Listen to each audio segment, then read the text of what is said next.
हम दिन में 1000 वर्ड्स तो बोलते ही होंगे, बातचीत तो करते ही होंगे, लेकिन हम अपनी बात को इफ़ेक्टिव कैसे बनाएंगे, दमदार कैसे बनाएंगे जिससे लोग हमारी बातों के दीवाने हो जाएं।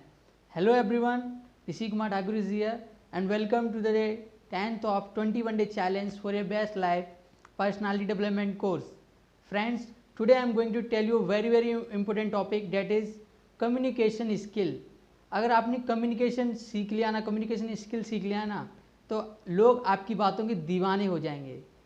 अगर आप इस चैनल पर फर्स्ट टाइम आए हुए हैं, अगर आप इस वीडियो को फर्स्ट टाइम देख रहे हैं, ठीक है, तो आप चैनल को सब्सक्राइब कर लीजिए लाल बटन दबा के, और बेल आइकन पे भी क्लिक कर दीजिए जिससे कि आगे की आने वाली वीडियो को भी आपसे मिस ना हो। तो अगर आप अपनी कम्युनिकेशन स्किल को डेवलप करना चाहते हैं तो वीडियो को पूरा एंड तक देखिए। तो चलिए स्टार्ट करते हैं। तो फर्स्ट पॉइंट इज 3R। इन्हें मैं 3R बोलता हूँ, data, repeat, relate and reverse. तो चलिए पहले पॉइंट से स्टार्ट करते हैं। What is repeat? रिपीट का मीनिंग क्या है मेरा यहाँ पे? अगर आप कोई अपनी बात को, बड़ी बात है आपकी, ठीक है, और अगर आप उसको दमदार बनाना चाहते हैं, लंबी बात है और अगर आप उसको दमदार बनाना चाहते हैं, तो आप अपनी बातों में कुछ ऐसे वर्ड्स यूज़ कर लीजिए जो रिपीट हों, और जिससे कि आपकी जो बात है वो काफ़ी दमदार हो जाएगी। या फिर जैसे मैंने आपको अभी बोला 3R, अल्टरनेटिव वर्ड्स आप चूज़ कर सकते हैं। जैसे 3R बोला मैंने, रिपीट, रिलेट एंड रिवर्स, वैसे ही आप अपने अल्टरनेटिव वर्ड चूज़ करके उनको रिपीट कर सकते हैं।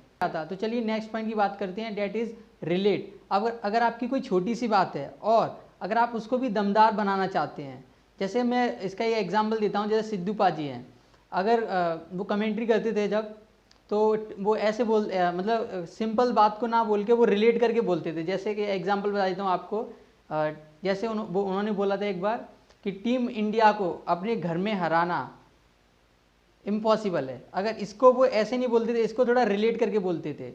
टीम इंडिया को अपने घर में हराने की कोशिश ऐसी है जैसे कि बैल से दूध निकालना। तो यहाँ पे इम्पॉसिबल को बैल से दूध निकालने से रिलेट कर दिया है, तो बात काफ़ी दमदार लग रही है। इसके एक और एग्जाम्पल मैं आपको बताता हूँ। एक लड़का अपनी गर्लफ्रेंड को बोल रहा है, 3 साल से प्यार कर रहा हूँ, हाँ ही नहीं बोल रही है। अगर इस चीज़ को वो दूसरे अगर रिलेट करके बोले तो उसका मैं आपको एग्जांपल बताता हूँ कि तुम्हारा प्यार नहीं हो गया, यूपीएससी का एग्ज़ाम हो गया, 3 साल हो गए, पास ही नहीं हो पा रहा। तो आप समझ गए होंगे रिलेट से मीनिंग मेरा यहाँ पे क्या है।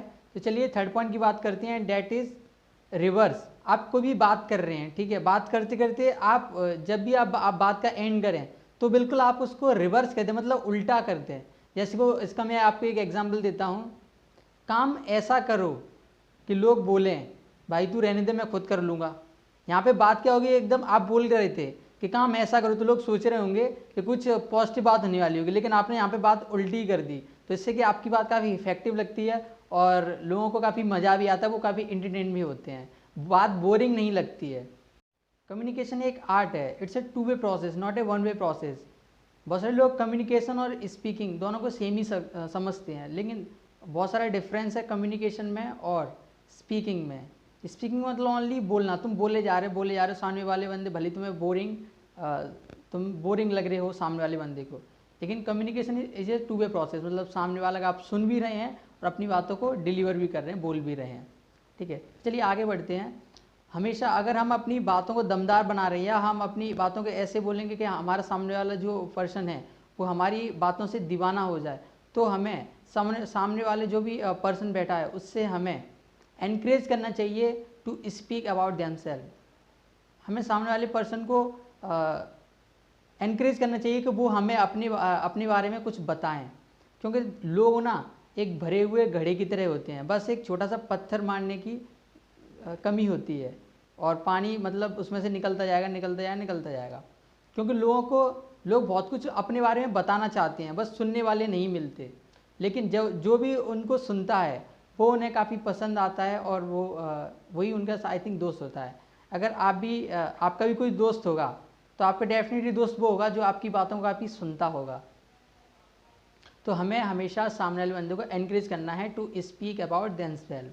और अगर हम बात कर रहे हैं तो हमें 3 टाइप के क्वेश्चंस हैं, close ended, open ended and guided questions. तो सबसे पहले मैं बात करता हूँ क्लोज एंडेड क्वेश्चंस की। क्लोज एंडेड क्वेश्चन का मतलब होता है जिन क्वेश्चंस का आंसर 1 वर्ड में होता है। अगर आप किसी से बोल रहे हैं आपका नाम क्या है, सिंपली ऋषि, अगर आपको जो भी नाम होगा वो बता देंगे। तो ये वन वर्ड आंसर हो गया, मतलब आप सामने वाले बंदे में इंटरेस्टेड नहीं नज़र आ रहे, ओनली वन वर्ड क्वेश्चन है।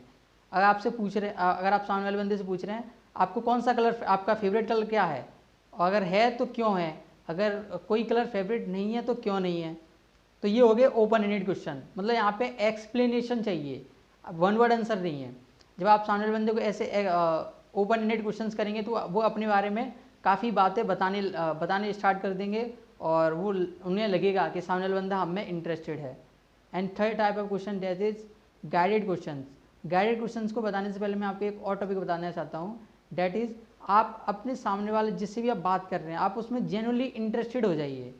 उसका मीनिंग क्या मैं आपको सिंपल से बताता हूँ। अगर आप किसी से बोल रहे हैं आप क्या कर रहे हैं, अगर सामने वाले बंदे ने बोला आई एम डूइंग इंजीनियर, मैं इंजीनियरिंग कर रहा हूँ, अच्छा, तो आपने बोल दिया आप कहाँ रहते हैं, या आपका ये ना बोल के आपने बोल दिया आपका फेवरेट कलर क्या है। आपने पूछा कि आप क्या कर रहे हैं, तो उन्होंने बोला इंजीनियर कर रहा हूँ, और ये पूछने का आपने बोल दिया आपका फेवरेट कलर क्या है। तो यहाँ पे एक सीक्वेंस नहीं मिल रहा है। सामने वाला बंदा मतलब अभी क्वेश्चन कुछ और चल रहा था, अभी क्वेश्चन कुछ और हो गया, सीक्वेंस में नहीं चल रही चीज़ें, तो वो सामने वाला बंदा समझेगा मुझ में इंटरेस्टेड नहीं, बस क्वेश्चन पूछने के लिए क्वेश्चन पूछा जा रहा है। लेकिन अगर गाइडेड क्वेश्चन आप पूछते हैं तो आप उसकी जगह पे ऐसे बोलते कि आप क्या कर रहे हैं, उन्होंने बोला इंजीनियरिंग कर रहा हूँ, और उसके बाद तुरंत वाओ कौन से कॉलेज से, कौन सी ईयर है आपकी, कौन सा आपके पास स्ट्रीम है, ये सब जब आप पूछेंगे ना तो सामने वाले पर्सन को फील होगा कि सामने वाला बंदा मुझमें काफ़ी इंटरेस्टेड है और उसको आप काफ़ी पसंद आएंगे। जब भी आप बात करें ना तो बिल्कुल सामने वाले बंदे के इंटरेस्ट, जो भी उसका इंटरेस्ट है आप उस पर बात करिए। अगर सामने वाले बंदे का इंटरेस्ट है क्रिकेट से रिलेटेड और आप उससे बात कर रहे हैं पढ़ाई तो आपको बिल्कुल ही पसंद नहीं करेगा। अगर कोई पढ़ने वाला बंदा मतलब ज़्यादा कुछ वो पढ़ाई करता है, ठीक है, तो आप उससे स्टडी से रिलेटेड बात करेंगे ना, डेफिनेटली वो आपको पसंद करेगा। तो सामने वाले का पहले आप इंटरेस्ट जानिए, फिर आपसे उनसे बात करना स्टार्ट करिए और उनमें जेन्युइनली इंटरेस्टेड हो जाइए और उनको एनकरेज करिए अपने बारे में बताने के लिए, बोलने के लिए। दो तरीके से बात करते हैं, first one is verbal and second one is non verbal. Verbal का मीनिंग क्या है, हम सिर्फ बोले जा रहे हैं, हमारे फेस में कोई एक्सप्रेशंस नहीं है, कोई भी कुछ भी नहीं है। और नॉन वर्बल मतलब हम बोल भी रहे हैं और हमारे चेहरे के बॉडी लैंग्वेज एकदम जैसे हम बोल रहे हैं वैसे ही हमारी बॉडी रिएक्ट कर रही है।